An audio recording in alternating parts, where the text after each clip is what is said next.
Hello fellow video gamers and collectors. This is Mr. Mishkin here, and today is week 2 of my pickups videos. So sit back, relax, and enjoy, because I have some great deals for you. So I vacationed up north this past week, and on my way up, I tried to keep my eyes open for any shops that might have old video games for sale. I came across a pawn shop, and I picked up a sealed jet black GameCube controller.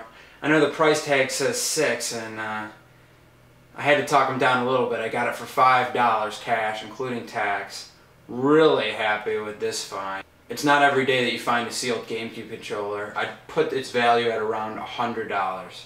Also on my way up north, I picked up a wired Xbox 360 controller for $4. I'd put its value at around $20. So I stopped at an antique shop and I picked up 2 Model 1 Genesis, no cords, and a GameShark Pro version 3.3, and all of it cost me $12. I'd value the Model 1 Genesis at around $10 a piece, and the GameShark Pro at around $10 to $15. I actually stopped back at the same antique shop later in the week, and I picked up Star Wars the arcade game for Atari 2600, Daytona USA for Dreamcast complete in box, and Sega Rally for the Sega Saturn, and Echo the Tides of Time for the Sega CD. Both of these are complete in box. I picked up all those 4 for $10. I'd value Echo at $5, Sega Rally at $10, Daytona USA at $10, and Star Wars the arcade game around $25. As I mentioned in my last video, there's still great finds to come across on eBay. Buy it now, newly listed auctions. I received the Crusader of Senti I mentioned in the last video. It was $5 plus $2 shipping. I also picked up a Wii with all the cords and 2 Wii remotes and 2 nunchucks, and it cost me $30 including shipping. And I also picked up 19 NES games. Some of them include Double Dragon 1 and 2, Battletoads, Metal Gear, the Super Mario Brothers series. It was a really great pickup, and I also had the nerve to message the seller and ask if she had any boxes or manuals for them that she could throw in if maybe she had them lying around, and she said she did. So I will keep you updated when that gets sent here. Also, just before shooting this video today, I came back from my vacation and I did my typical thrift shop run, and it was really, really good. First, I picked up a Game Boy Advance SP AGS 101 with the brighter screen, and that was $10, and I'd put its value at around $40.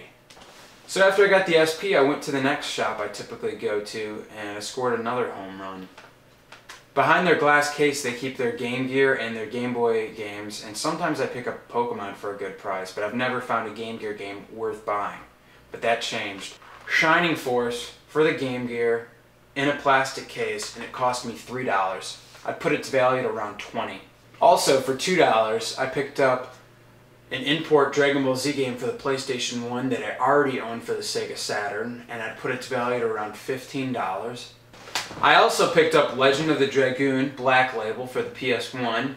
I pointed out to the employee how it was missing the first disc, and well, it's cracked too, but more importantly, missing the first disc, and so I was giving it for free. Can't go wrong when somebody gives you something for free, and I'd valued it around $10.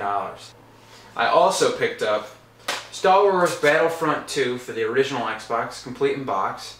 That was $3, and it's worth around $35. Super Mario Strikers for the GameCube, valued from $10 to $15, I paid $3. Cinderella 2-disc special edition, they forgot to ring this up, so I got it for free. It's probably worth around $10. And the thing is with these DVDs is you have to look for DVDs that don't already have a release on Blu-ray. Normally they tend to be more valuable. Earlier this summer I picked up Ark the Lad, complete in box, with even some components completely unopened and still sealed, at a local electronics resale shop for $15. And I'd value it somewhere around $60, $70, maybe even $80 for the sealed contents inside. A few weeks ago I had an awesome N64 Craigslist score. I'm actually going to have to read you off a list because I can't remember it all. I got Kirby 64, Zelda Ocarina of Time, the Gold Cart, Mario Tennis, Mario Party 1, 2, and 3, Star Wars Racer, Pokemon Stadium, Mario Kart, Diddy Kong Racing, GoldenEye, Super Smash Bros., Mortal Kombat Trilogy, Tony Hawk, Pokemon Stadium, Wave Race, Donkey Kong 64, Rampage 1 and 2, Star Fox, Super Mario 64, Banjo-Kazooie, Scooby-Doo, Track and Field 2000, some wrestling games, Glover, and Yoshi's Story. And it also came with an N64 console with the expansion pack and 4 controllers, all with cool colors, not just the gray and the atomic purple. Almost all the games came in these protective N64 cases and with their manuals. So I'd put the games at around $350 with the system and the controllers, but with all of these cases and the manuals, I'd probably add another $50, $75, and I paid only $130 for all of it. So thanks everybody for watching my video. Hope I can churn out another one next week for you guys all to enjoy. I also want to thank everybody for subscribing to my channel. If I can get some more subscribers, I will be doing some giveaways. I have a couple of Super Nintendo games sealed that I'm not a sealed collector and I don't care much for the games. I'd be pretty open to giving those away. So please hit that subscribe button and game on.